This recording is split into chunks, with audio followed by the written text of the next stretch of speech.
You thought you knew him. The army sergeant with the crisp uniform and the smile that could melt a television preacher's halo. He handed out candy to kids at the 4th of July parade. He coached Little League. He even rescued a puppy once. But when the sun dipped below the Florida pines, he wasn't your neighbor anymore. He was the man on Grindr, luring them in with promises of discreet fun. They came for a hookup. They left as scraps in an alligator's jaws. It started with a gas station receipt, just a slip of paper stuck to a victim's boot, beef jerky, Gatorade, and a shovel. The clerk remembered his joke, "Gotta feed my pet." They laughed.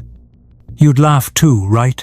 Until detectives drained his pond and found Rolexes glinting in the mud, wedding bands wedged between reptile teeth, and a single human molar clinging to a candy-red shoelace. He swore he was innocent, said the gator was just a gator, but you've seen the photos. The way that creature stared at the jury, eyes black and bottomless, like it knew every secret he'd ever buried. Here's the truth. Monsters don't hide under your bed. They grill burgers at block parties, shake your hand at church, and ask about your mom's chemo. And when they get caught, they blame the beast. But deep down, you know the real animal was never in the water. Tonight we're not just digging into a killer's mind, we're digging into the land itself. A swamp that hid secrets for decades, a sheriff's legacy, and families who fought to make you hear the screams everyone else ignored. If you think corruption can't outlive the guilty, you've never met the dirt. Smash that subscribe button, because what's buried here will rewrite true crime history. The swamp was supposed to be empty, just a stinking patch of Florida muck, buzzing with mosquitoes, where the sergeant's family dumped old tires and broken lawn chairs. But in 1995, the county needed land for a new subdivision, Sunset Pines they called it, a neighborhood for retirees dreaming of golf carts and early bird specials. The sergeant's father sold the swamp cheap, too cheap, because when the bulldozers rolled in, they clawed open a grave. The first bone popped loose at dawn, a femur, slick with algae, tangled in the excavator's steel teeth. The driver shrugged, tossed it aside like a beer can. Probably a gator kill, he said. But then came a ribcage, caked in black sludge. A skull, jawbone snapped clean off. Cops showed up, poked the remains with sticks. Old, they declared. Historic. Case closed. They let the builders keep working. After all, who'd mourn bones lost to a swamp? But the bulldozers kept finding more. Tiny ones. Child-sized. Forensic anthropologists arrived in white suits, their gloves sinking into the mire. They laid the bones on tarps, puzzle pieces of the dead. One victim, a man in his 20s, died in 1995, 2 years before the sergeant's trial for the first murder. His hyoid bone was crushed, strangled, just like the others. But the soil layers told a darker story. Beneath the 1995 skeleton, 8 more, stuffed into the swamp like garbage. The oldest, a teenage boy, killed in 1967. The year the sergeant turned 13. Back in 95, the county was desperate. Florida was booming, and swamps were just swamps, until they weren't. The sergeant's dad, a retired cop, pushed through the zoning permits. No environmental checks, no soil tests, just handshakes and paperwork stamped approved. The family got $50,000, a steal, considering what they were really selling. But here's the thing about swamps, they remember. When the developers drained the water, the ground didn't dry into dust. It rotted. The air reeked of decay, sweet and metallic. Workers quit, saying the mud clung like skin. One foreman swore he heard whispers in the reeds. "Help me, help me, help me." He marked the bones' locations on a map, but the next day, the map was blank. Coordinates erased. County records, lost in a flood. The cops didn't care. Murders were messy. Historic murders, even messier. They let the builders pave over the swamp, pour concrete foundations.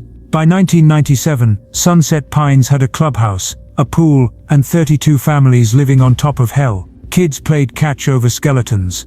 Old ladies planted roses in soil laced with teeth. And the sergeant, he enlisted in the army, got promoted, moved out, but he kept visiting his dad's old property, the one corner of the swamp they hadn't drained, the pond where he'd later feed his alligator. The oldest victim had a bullet in his spine, a .22 caliber, the kind used for squirrels, or boys. He was 15, maybe 16. His jeans were 60s denim, frayed at the cuffs. In his pocket, a rusted harmonica. No one reported him missing. No one cared. Until the anthropologists dug deeper. They found a class ring, green enamel chipped off, from a high school 20 miles away. Graduation year 1967. The sergeant's freshman year. Cops pulled yearbooks. There he was, baby-faced, grinning under a buzz cut, and there on the page beside him, a gap. A student named Tommy Riggs. Transferred, the caption said. But Tommy's family swore he never came home that June. They'd called the cops, who blamed runaways. Kids these days, they said. Always chasing trouble. The sergeant's dad handled the case. Closed it in a week. No searches. No questions. Just a note in the file. Likely drowned. But Tommy didn't drown. He was shot. Dumped in the swamp and forgotten. Until the subdivision cracked the earth open. Until the sergeant's alligator started feeding. The anthropologists kept digging. 8 skeletons. 8 lives. All boys or young men. All killed between 1967 and 1995. All hidden under layers of time and lies. But here's what the cops didn't say. The sergeant's dad owned the swamp since 1965. And the first body. Dated to 1967. The year the sergeant learned to shoot. When reporters asked the sergeant about Tommy Riggs, he laughed. I was a kid, he said. You think I'd remember some runaway? But in his army locker, investigators found a harmonica. Rusted, tarnished, tuned to a song no one sings anymore. The swamp is gone now, paved into cul-de-sacs and driveways. But at night, when the Florida heat fades, some folks swear they hear it. The wet suck of mud, the groan of bones settling. And under the moonlight, the alligator's pond still ripples, like something's down there, waiting. The 911 calls started every Halloween, like clockwork. Screams cutting through the static. Not the fun kind, the kind that made your spine go cold. Retired dispatcher Martha Weiler sits in her kitchen now, her hands shaking around a coffee mug. We'd tell ourselves it was kids, she says. Pranks. But deep down, we knew. Her voice cracks. You don't forget that sound. Like someone's soul getting ripped out. The first call came in 1982, October 31st, 11:59 p.m. A man's voice raw and ragged. Don't let him take me. Then a wet crunch. Silence. Martha filed the report, typed prank call in all caps. But the next year, same night, same time. A woman sobbing. He's got a gun. He's got a... The line died. Martha sent a deputy. He came back laughing. Swamp gas, he said. Or meth heads. But Martha kept the tape, hid it under her mattress, because she recognized the voice in the background, a low, raspy chuckle. The sergeant's father, the sheriff. For 15 years the calls kept coming. Martha's bosses erased the logs. Waste of tape, they said. But Martha wrote the details on sticky notes. 1987. Help. He's dragging me. Male 20s. 1992. The gator. The gator's eating. Female teens. She quit in 97. The year the sergeant enlisted. Took her notes. Buried them in a Folgers can in her backyard. I wanted to forget, she whispers. But the screams, they follow you. The sergeant's dad wasn't just the sheriff. He was the law. The jury. The curse. If you reported a missing person, he'd lean back in his leather chair, boots on his desk, and say, you sure they didn't just run off? His deputies knew better than to ask questions. When Martha's 82 call came in, he scribbled nuisance on the file and tossed it in a drawer. By morning it was gone. But Martha snooped, found a stack of missing persons reports in the trash. All young men, all last seen near the swamp. Tommy Riggs, 16. Marcus Cole, 22. Jamie Flores, 19. She showed them to the sheriff. He lit a cigar, blew smoke in her face. You believe in monsters, Martha, he said.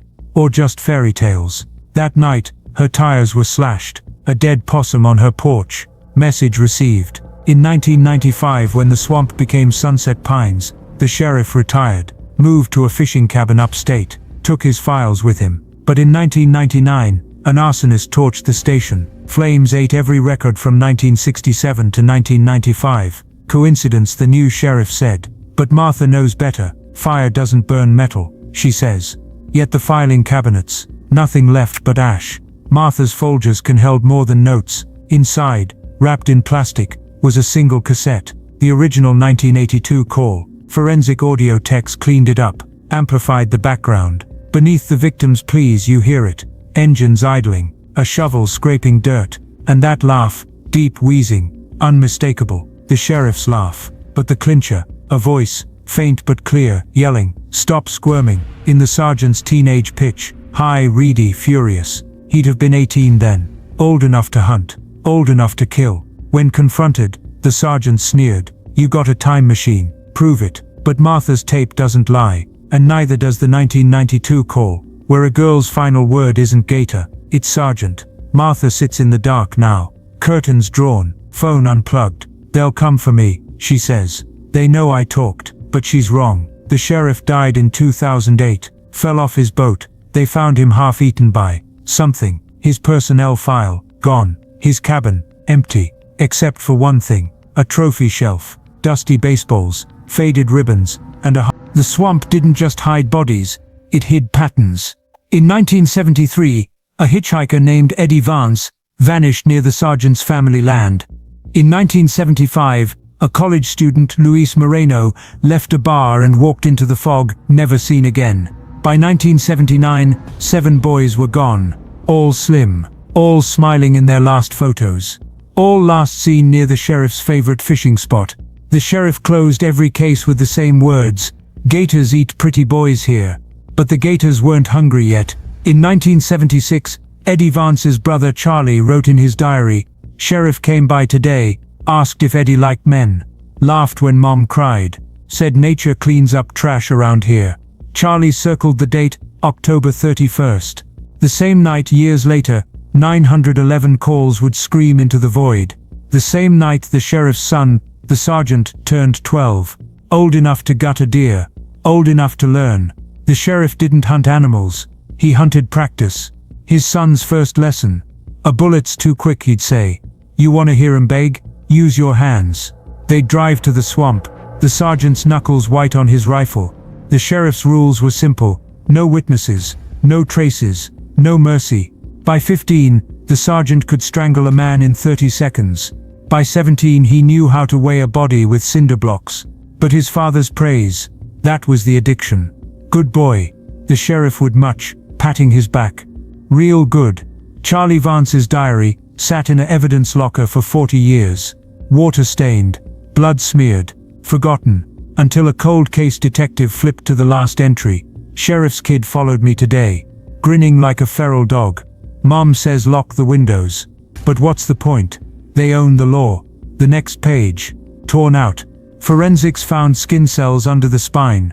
The sergeant's DNA. But the darkest twist. The sergeant's first kill wasn't Eddie Vance or Luis Moreno. It was Charlie. December 1976. 2 weeks after Charlie's diary went silent. The sheriff reported him as a runaway, called him troubled. But the truth, the sheriff handed his son a knife. "Prove you're not weak," he said. The sergeant did. Then they buried Charlie in the swamp's heart, where the cypress roots curled like skeletal fingers. Years later, when developers drained the muck, Charlie's bones surfaced. Ribs sawed with knife marks. Not gator teeth. The sheriff's signature. The sergeant sits in prison now, staring at the walls. When asked about Charlie Vance, he licks his lips. "Never met him," he says. But in 2019, a box arrived at the DA's office. No return address. Inside, a VHS tape. Grainy footage of the sheriff's living room. A teenage boy, Charlie, bound to a chair. The sheriff off camera, barking, "Do it, or I'll do your mom next." The sergeant, 15 and shaking, steps into frame, raises a knife. The screen cuts to static. But here's what the tape doesn't show. Afterward, the sheriff hugged his son, whispered, "Now you're a man," and handed him a harmonica, stolen from Charlie's pocket. The same harmonica found in the sheriff's cabin. The same one Tommy Riggs played before he died. The sergeant's first victim wasn't his choice. But the next 22, those were all him. The swamp wasn't just a graveyard, it was a partner. In 1985, the EPA tried to test the water. Too many chemicals, they said. Too much something rotting. But county officials slammed the report shut. Protected wildlife, they claimed. Endangered gators. They hung signs. Trespassers will be prosecuted. Not to keep people out, to keep the truth in. Because every corpse dumped there, it wasn't murder. It was erasure. A sheriff's deputy joked at a bar. Why waste bullets? Let the swamp eat 'em. Nature's incinerator. The stool next to him. The sergeant's dad, laughing. In 1992, a janitor found a letter in the county trash, typed, unsigned. They know. They've always known. The gators do the work. The mud hides the rest. The janitor mailed it to the state. It came back stamped "Return to sender." He quit the next day, moved to Alaska, changed his name. But the letter's truth stayed buried, just like the family's pleas. When the 1995 victims' parents demanded cadaver dogs, the county refused. Too traumatic, they said. For who? A mother screamed. The sheriff's replacement shrugged. For the gators. But the swamp never forgets. In 2023, a dredge boat churned through the muck, clearing debris for a new marina. The claw dipped, scooped, and dropped its load.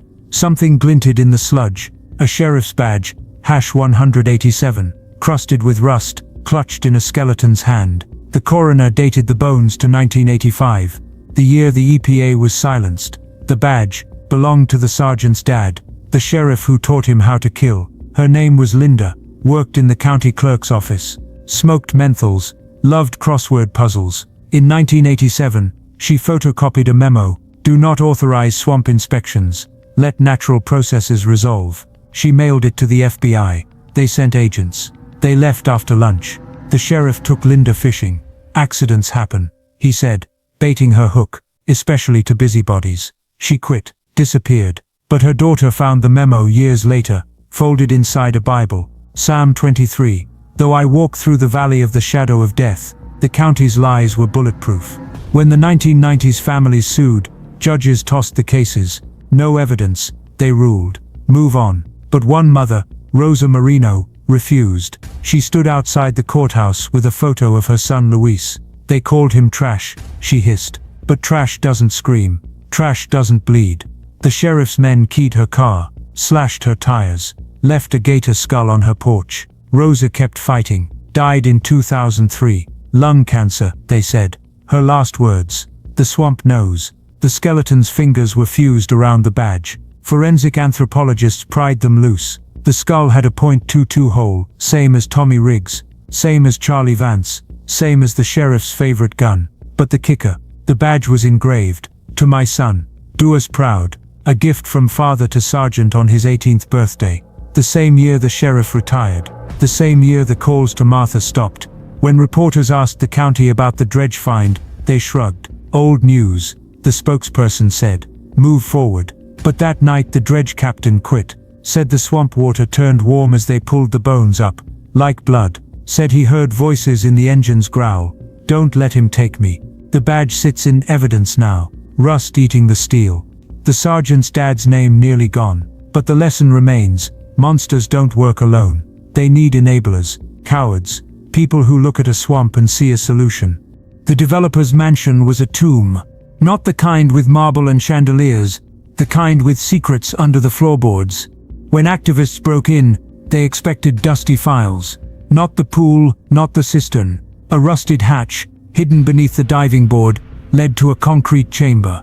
The air stank of bleach and decay. Flashlights flickered over 6 skeletons, stacked like firewood. Men in suits. Men who'd fought the swampland grab. Men who'd threatened lawsuits, then vanished. One still clutched a pen, another wore a tie pinned with a badge. "Save our wetlands." The developer didn't just build houses, he built graves. In his office, they found a ledger, page after page of payments to the sergeant's mother. Quieting dissent, the entries read: 10,000 for noise complaint, 25,000 for pest control. The last payment, dated 1995. The year the swamp became Sunset Pines. The year her husband, the sheriff, retired. But the ledger's final page wasn't about money. It was a memo: "Dispose of the sheriff. He's too curious." Signed with a single initial, J, the developer's name. Did the sheriff's 2008 boating accident start here? In this cistern, with his own wife counting the cash. The sergeant's mom died in 2010, car crash. No investigation. Her will left everything to her son. But in the cistern, taped to the wall, was a photo. The sheriff, developer and sergeant, grinning over a blueprints. The swamp outlined in red. A handwritten note: "Family business." The sergeant's prison cell stays silent, but the cistern's walls, they still whisper. 6 men, 6 bullets. 6 reasons the swamp wasn't the only monster. The cistern's victims weren't strangers. They were problems. Henry Cho, 1988, environmental lawyer, filed a motion to stop the land sale. Vanished after a fishing trip. Paul Russo, 1992, journalist, wrote an article calling the developer a vulture. His car was found in the swamp, empty. No body, just a briefcase full of the sergeant's mom's bank statements. The ledger's pages were crisp, precise, like the developer's blueprints. But one entry bled through the paper. Final payment to Mrs. S. Ensure loyalty. Loyalty to what? The sergeant's mom kept a diary, found in her attic, wedged behind a crucifix. John says we're almost there, she wrote in 1994. The swamp will bury it all. John was the developer. The sheriff was it. When the sheriff died, the developer sent flowers. A card. Deepest regrets. The sergeant's mom wore black for a month, then bought a yacht. The cistern's coldest secret. A VHS tape in a Ziploc bag. Labeled insurance. Grainy footage shows the developer and sheriff arguing in a wood-paneled office. You're getting greedy. The developer snarls. The sheriff grabs his collar. I made you. I'll end you. Then a gunshot. Off camera. The sheriff drops. The developer wipes the pistol, hands it to the sergeant's mom. She nods. For the family, she says. The tape cuts to static. But the date stamp. October 31st, 2008. The night the sheriff fell off his boat. The night the gators got him. The sergeant still claims innocence. Says he's just a soldier. But the cistern doesn't lie. 6 skeletons. 6 shots. 6 reasons to never trust a family that buries its sins and its sinners. This concludes our story. But the swamp's secrets, they're still rising. If this story made you sick, you're not alone. But ask yourself, what if you were a meal to that gator? Share this video with anyone who thinks cults come with warning labels. Subscribe to True Crime Inquiry, because the next monster might be handing you a plate and smiling.